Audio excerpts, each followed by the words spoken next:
Regardez-moi ce van, comme il est tout lavé, tout brillant. Je pourrais me recoiffer devant tellement il est brillant, si j'avais des cheveux.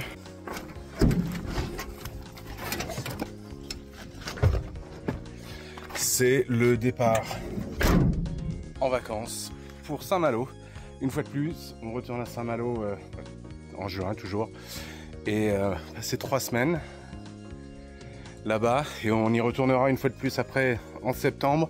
Cette fois-ci, j'irai y passer 5 semaines.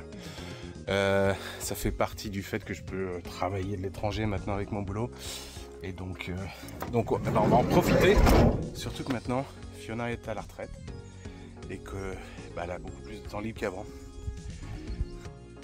Au revoir le studio. Fait une dernière vérification de l'état. Tout est bien coupé, fermé. Et on est parti.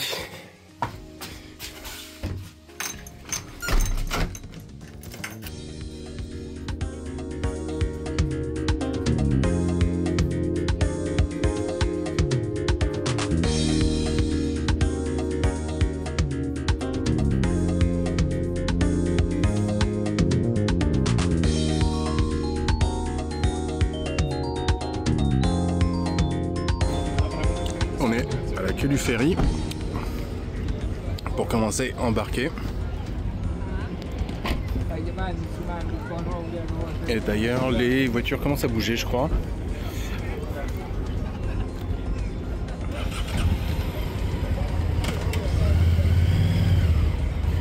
Et c'est dur à croire qu'on loge tous là-dedans, enfin toutes les voitures logent là-dedans. Mais ouais, ça va être 19 heures de trajet, je crois.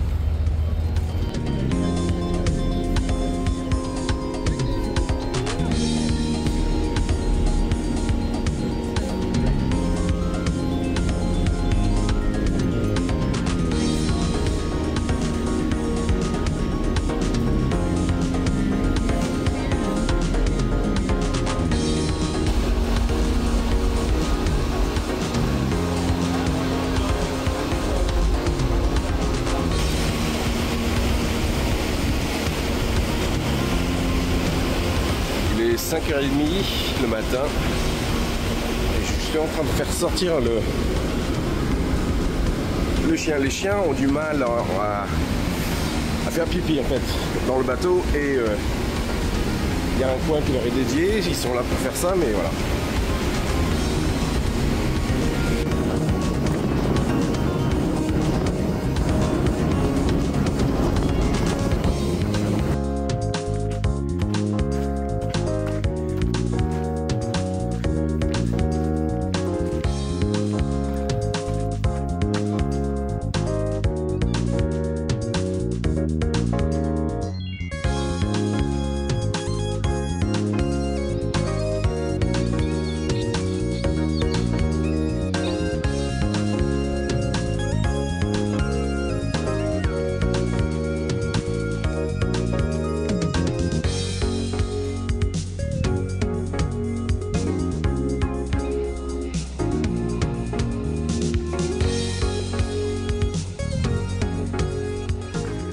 Ça fait une semaine qu'on est arrivé. Bon, si on a dit bonjour. Et on a fait quelques marches. On a eu la famille pas mal. Et puis là, ils sont revenus pour le week-end. Donc on va tous se voir, ça va être très sympa. Et on profite du vendredi encore et du beau temps. Toujours beau en Bretagne pour quelques marches. Et donc je vous avais montré ces coins-là. Bonjour Fiona. Cette fois-ci, en vrai, ces coins-là qui sont tous les sentiers des douaniers qui y a effectivement tout autour de la côte. Et là, on est de l'autre côté de la anse du Havre de Rothénof. Donc Saint-Malo est par là-bas. Et là-bas, on se dirige. On n'y arrivera pas à pied comme ça, mais on se dirige direction Cancale. Donc toute cette pointe-là après Saint-Malo. Et l'île qu'on voit tout au fond là-bas, je suis pas sûr qu'on puisse la voir, c'est Cézembre. Donc on n'est pas du tout très loin de Saint-Malo en fait.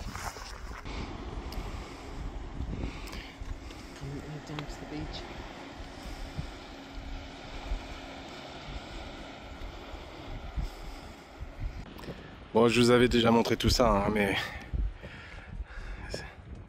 c'est toujours aussi beau et spectaculaire, ce coin-là. Autant la section de la plage du sable fin, et puis ces coins-là qui sont très rocailleux avec des rochers à perte de vue. En tout cas, nous, on s'en lasse pas.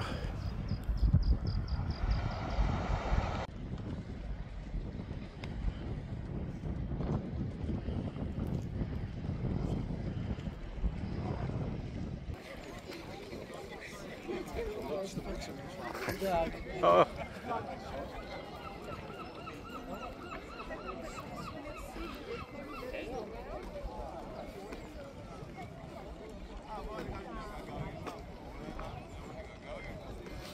Il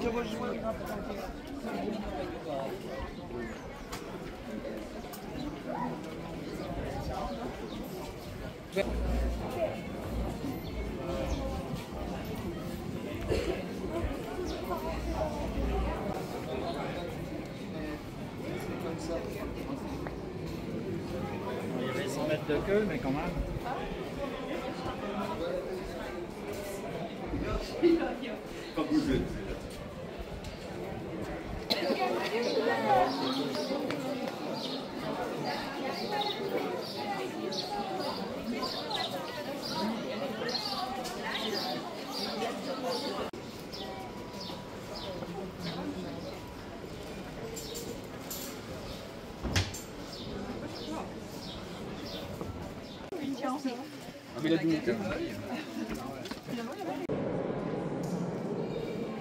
It's like a...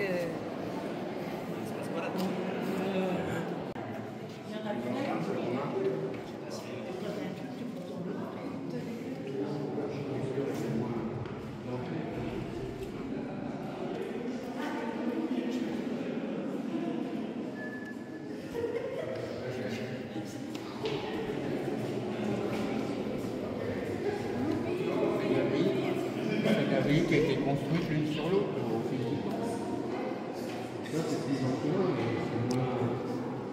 C'est moins d'anglais.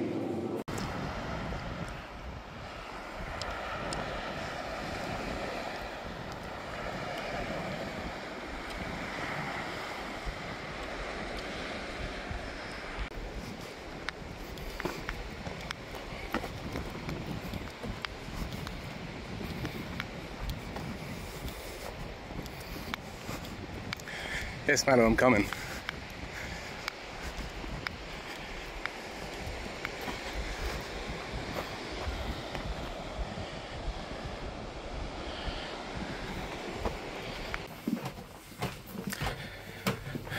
Toujours à Saint-Malo.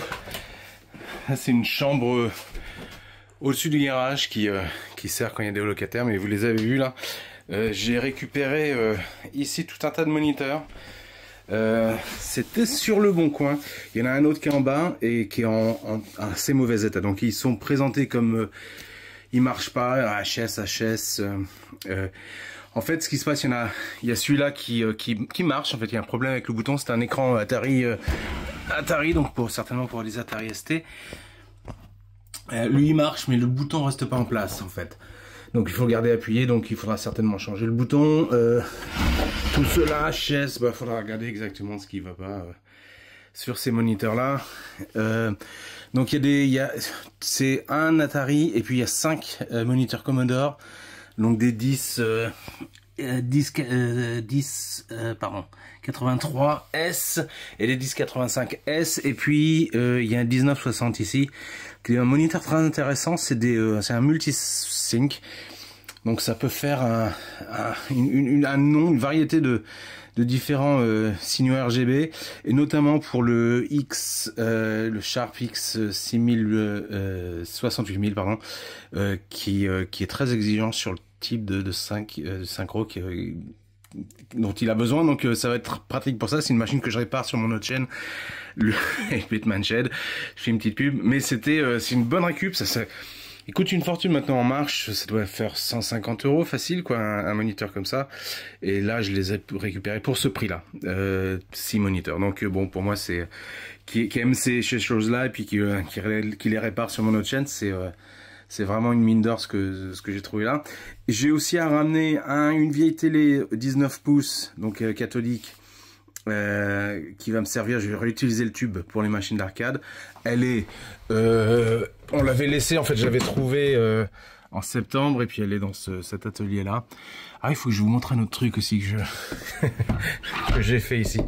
Et je me suis récupéré aussi une autre, c'est en bas. Une nouvelle aile pour mon setup de wingfoil que j'avais amené et que j'ai pas eu l'occasion d'utiliser parce que soit le vent était trop fort, soit il n'y avait pas assez de vent. Et c'est donc celle que j'ai moi est de 5 mètres carrés, c'est une 6 mètres carrés qui me servira en Irlande pour quand il y a des vents moins forts, justement pour pouvoir continuer à faire du foil. Donc c'est très pratique, ça avance un peu le progrès de foil. Je commence à me lever. Il faut que je trouve un moyen d'embarquer la GoPro là-dessus pour vous montrer. Je vais peut-être attendre de savoir contrôler un peu quand je suis debout et savoir me débrouiller. Donc là, je suis sur le toit du cabanon, d'un des cabanons du jardin, et j'ai passé pas mal de temps en fait à enlever. C'est dur à voir. J'ai essayé de vous emmener là-bas.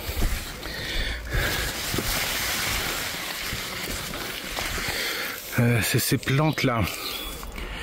Ces plantes-là qui viennent s'encastrer dans les murets, on en trouve partout.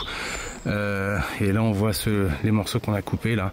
Et le problème c'est que les racines viennent s'encastrer dans les fissures et ça fait soulever les pierres. Donc vous voyez là j'en ai enlevé pas mal. Les racines sont énormes, ça fait des trucs comme ça. Et en fait c'est les graines qui sont prises par le vent qui viennent se loger dans les petits interstices, qui se mettent à pousser, ça va faire des racines à l'intérieur. Surtout que ces murs là, c'est des vieux murs.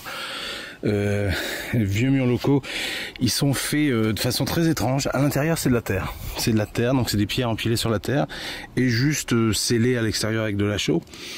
Et ça tient, mais effectivement c'est très sujet à long terme à ces trucs là, donc il faut régulièrement les enlever. Et là c'est arrivé au point où vous voyez c'est très endommagé. Donc je me suis retrouvé à déceler tout ça, à enlever tout ça et à refaire le mur. Ici c'est la partie la plus endommagée, donc j'ai dû enlever tout ce coin là, toute cette partie là, et essayer de faire ça tant bien que mal, parce qu'en fait quand la famille était là il a fait très très beau, et dès qu'ils sont partis il s'est mis en fait à pleuvoir quasi tous les jours, pas beaucoup, mais en fait le problème de la chaux c'est qu'on peut pas la laisser exposer comme ça aux intempéries, en tout cas pendant qu'elle se stabilise. Donc là ça va, c'est bien, ça s'effrite plus, mais voilà, donc j'étais obligé de couvrir. Et en fait je pensais découvrir sur toute la longueur, essayer de protéger ça avec de la chaux comme je pouvais, enfin avec du ciment au départ, et puis revenir en septembre, et vu qu'on revient en septembre, et finir ça. Et en fait c'est pas l'idéal de faire ça. Ce qu'il faut vraiment faire c'est le faire par section et utiliser donc un mortier à base de chaux, parce que le problème du ciment dans ce cas-là c'est que c'est du granit là, et la granit c'est une pierre très poreuse, et ça fera en gros pourrir la pierre si on utilise un truc comme le ciment qui va être étanche et ça va empêcher l'humidité de sortir. Donc ce qu'on trouve souvent c'est en fait quand on utilise du ciment sur du granit, c'est que on retrouve après le granit qui s'effrite à l'intérieur. Donc il faut un matériau à peu près aussi poreux, et la chaux c'est ce qu'il y a de mieux. Donc j'ai pas fait un super travail là, mais c'est juste là, c'est plus juste pour se consolider, et je reviendrai nettoyer un peu la pierre et puis finir. De toute façon ça va se patiner au bout d'un moment, ça sera pas aussi blanc. C'est le matériau recommandé pour cet endroit là, pour cette région là, et pour ce type de travail là. Donc ce que j'utilisais, ça me semble un peu clair, mais apparemment ça viendra se patiner. J'ai encore pas mal de boulot dans un petit coin comme ça. Là j'ai commencé juste à planir pour justement pouvoir poser autre chose, parce que c'est tombé, il y a des pierres comme ça qui s'en vont. Donc j'ai pas mal de boulot en septembre. Là malheureusement j'ai pas pu faire beaucoup, et parce que parce que le temps était régulièrement à la pluie, et ça sert à rien d'en faire un petit peu le matin si c'est pour que ça puisse pas sécher dans l'après-midi. Et là j'ai recouvert justement parce qu'il y avait des gros orages qui arrivaient, enfin des grosses pluies. Vous voyez, le temps n'a pas été super. Je voulais en faire aujourd'hui, mais il y avait de la pluie de prévu et on arrive tard le soir et il n'y a pas eu de pluie, mais enfin là c'est très frustrant, quoi. Donc j'aurai du boulot en septembre quand je reviendrai. Mais bref, l'histoire continue en septembre, mais vous voyez, hein, c'est très endommagé là-bas. Et j'ai recouvert, il faut recouvrir justement, là ça irait, je peux enlever la couverture, mais il faut recouvrir justement pour empêcher que l'eau s'infiltre dans la terre, où là ça poserait énormément de problèmes. Les trucs sont faits de façon à ce que ça s'écoule quand même, et quand on regarde, j'en vois pas ici, mais il y en a là-bas. Ah oui, il y en a là-bas, je vais vous montrer ça. Un peu partout dans ces murs là, on va retrouver, vous voyez ce qui sort là, juste ça là, ce truc qui sort, on dirait du bois. Et ce truc là, c'est pas du bois, c'est des os. Il y en a un autre là-bas, c'est des os, il y en a encore un autre là-bas. Et en fait ils mettaient des os, alors des os de je sais pas quoi. Mais on retrouve ça partout dans ce coin là, enfin cette localité. Et ça servait, bon, déjà pour pouvoir accrocher des trucs, mais aussi pour pouvoir drainer les murs. Donc j'ai appris plein de choses en faisant ça.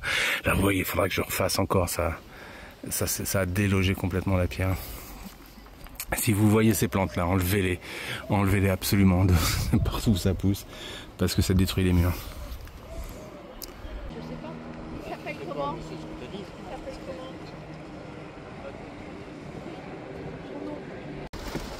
Eh ben, vivement qu'on rentre en Irlande, tiens. C'est la fin des vacances et je vais essayer de filmer un peu l'extérieur du bateau. Il est encore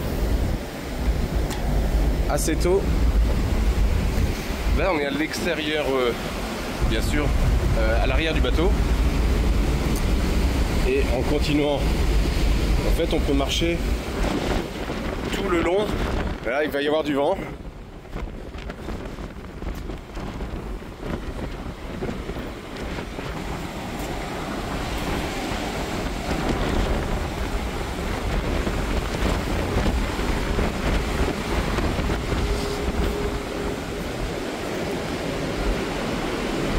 Là on est au pont numéro 6 et donc on peut faire tout le tour du bateau comme ça, et je vais vous faire visiter un petit peu à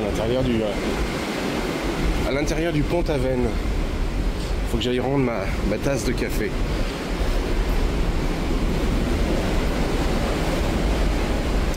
Et tout autour comme ça il y a des portes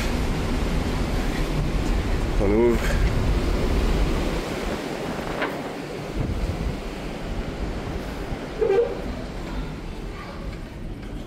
Là, on a la réception.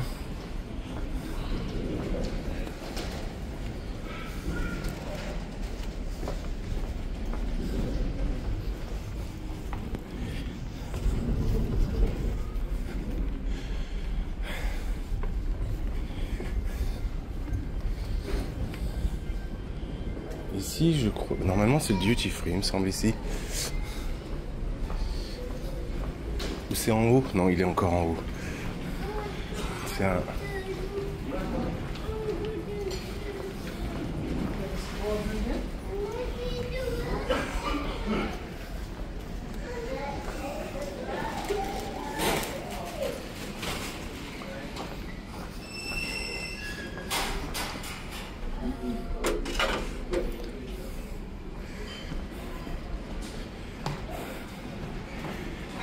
Donc ici il y a un grand self-service avec pas mal de choses.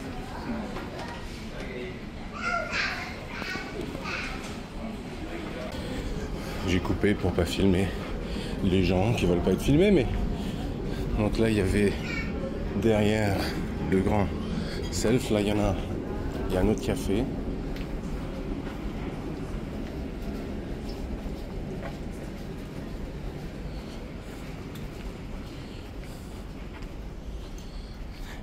Là, il y a un espace pour les petits.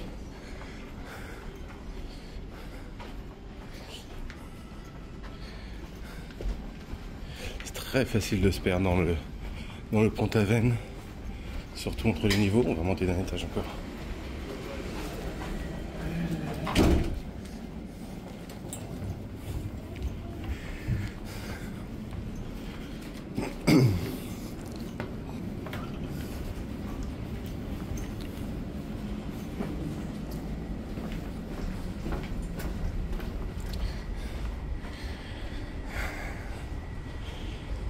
Et là il y a un grand salon où le soir il y a souvent des spectacles, des animateurs. Il y a un grand bar ici. Mais là il est encore tôt, hein. Tout le monde n'est pas réveillé. Et on peut encore monter d'un étage. Et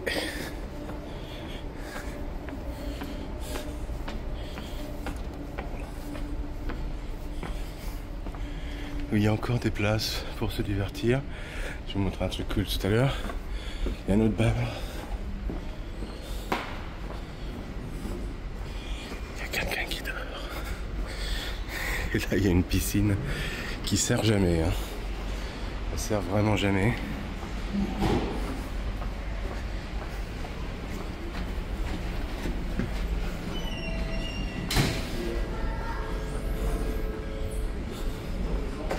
Je vais remontrer plus loin.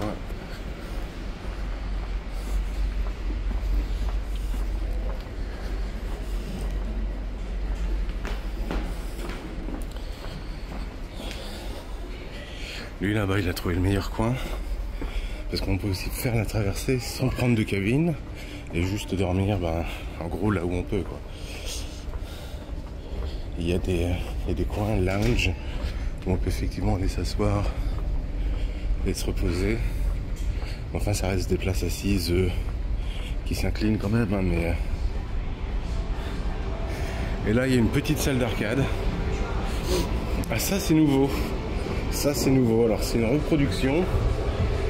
Mais c'est une reproduction d'une Pac-Man. Avec certainement un multi... Ouais, un truc, donc on peut jouer à plein de classiques de Namco. Ouais, Mappy, Galaga Galaxian, Droga, AliEx, Xevious, Pac-Man, tous les types de Pac-Man qu'on veut, et Dig Dug, et d'autres trucs que j'arrive pas à lire. Là, il y a énormément de... Ah c'est cool, c'est une bonne idée ça, parce que il y a énormément de gens qui préfèrent ces vieilles machines très classiques à ces trucs là.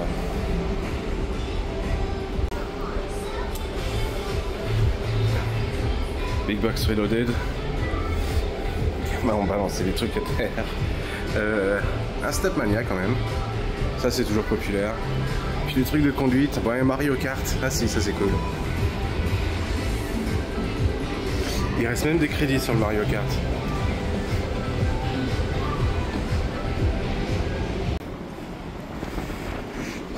De retour dehors, on est au niveau où il y a la piscine.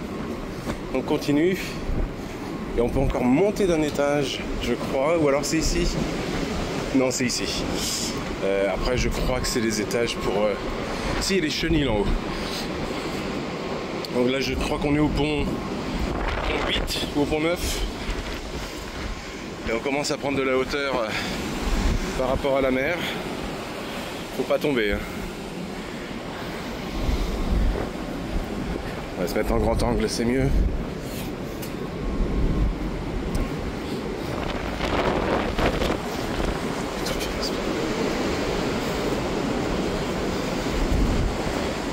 Là, il y a toute une esplanade.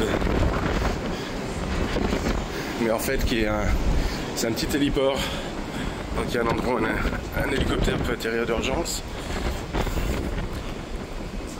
Et un autre coin pour les chiens, parce qu'on peut mettre les chiens en cabine, mais on peut aussi les mettre dans des chenilles qui sont là-haut, qui sont des box avec des cages en gros, hein.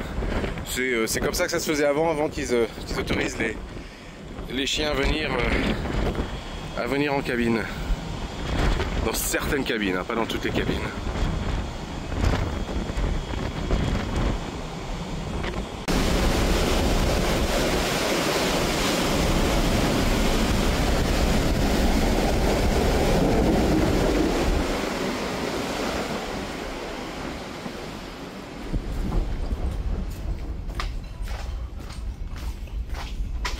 De retour au pont 7 avec un grand restaurant ici. Celui-là faut réserver. On n'y est jamais été vu qu'au final on n'a pas l'occasion. Et puis la nourriture est très bonne au self là-bas. Il y a un autre bar ici. Et puis c'est un coin lounge et souvent il y a un joueur de piano qui s'installe là. et qui joue le soir.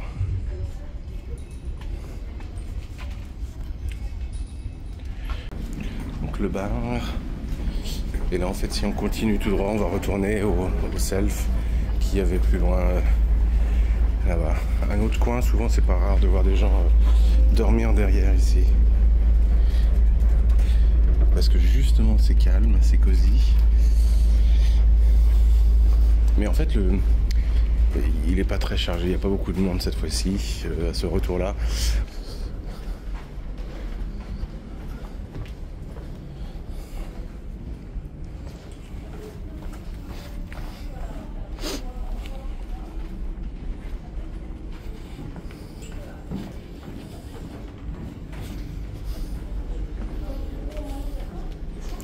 De retour, ça c'était l'accueil et ici et les cinémas, les tout petits cinémas mais des cinémas.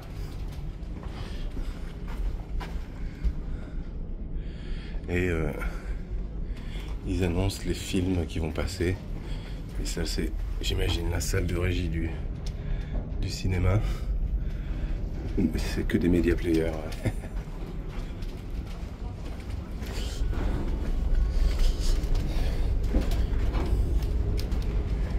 On continue, c'est un peu un labyrinthe hein, quand on connaît pas. Maintenant moi j'ai l'habitude, mais on voit souvent des gens qui viennent se perdre, qui cherchent parce qu'il y a des couloirs dans tous les sens. Et il y a des cartes un peu partout de là où on est, de tous les étages du bateau, mais c'est pas toujours évident de bien comprendre ce qui est marqué et où on se trouve. Et donc les cabines pour chiens, normalement quand on a un chien, soit on monte par des escaliers, soit on prend l'ascenseur. Et on a juste à suivre les traces de pas. Et tout ça c'est réservé aux gens qui ont un chien en cabine.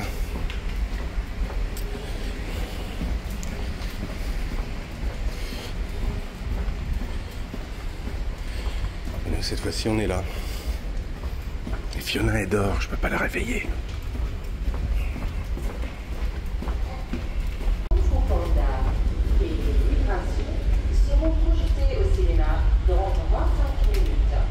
Ah, le film qui commence.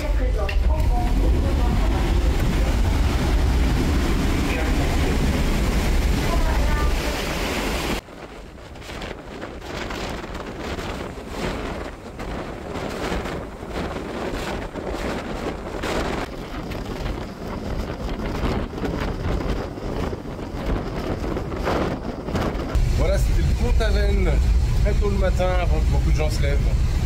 Et je vais aller m'en prendre un autre café et je vais aller en chercher un pour Fiona. Et